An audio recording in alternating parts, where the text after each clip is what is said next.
శ్రీ తలసాని శ్రీనివాస్ యాదవ్ గారు.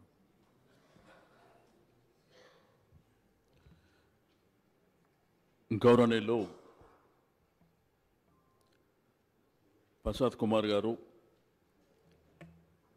ఈరోజు శాసనసభాపతిగా ఎన్నికైనటువంటి శుభ సందర్భంలో మీకు మనస్ఫూర్తిగా అభినందన తెలియజేస్తూ, భారత స్వాతంత్ర్యం లోపట ప్రజాస్వామ్యంలో శాసనసభ అనేది చాలా పవిత్రమైనటువంటి శాసనసభ. ఇది ఒక దేవాలయం లాంటిది.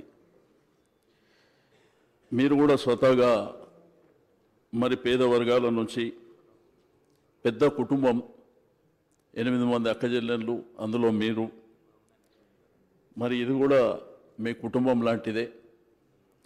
గౌరవ మా పార్టీ అధ్యక్షుల వారు ఒక కొత్త సాంప్రదాయానికి నాంది పలకడమే కాకుండా, గౌరవ ముఖ్యమంత్రి గారు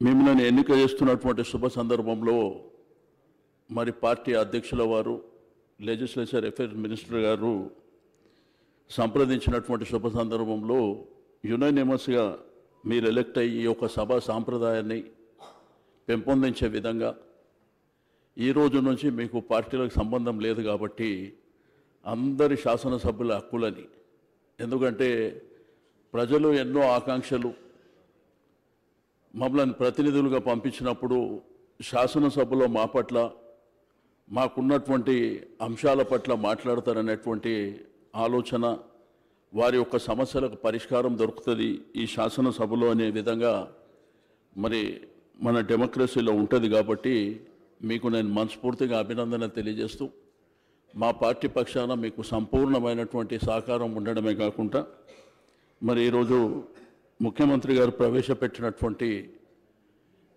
ఈ యొక్క కార్యక్రమంలో మీరు శాసనసభ సభాపతిగా మరి ఆ స్థానంలో ఉన్నందుకు నిజంగా గర్వపడుతున్నామని చెప్పి నేను ఈ సందర్భంగా తెలియజేస్తూ సెలవు తీసుకుంటాను. శ్రీ ధనసరి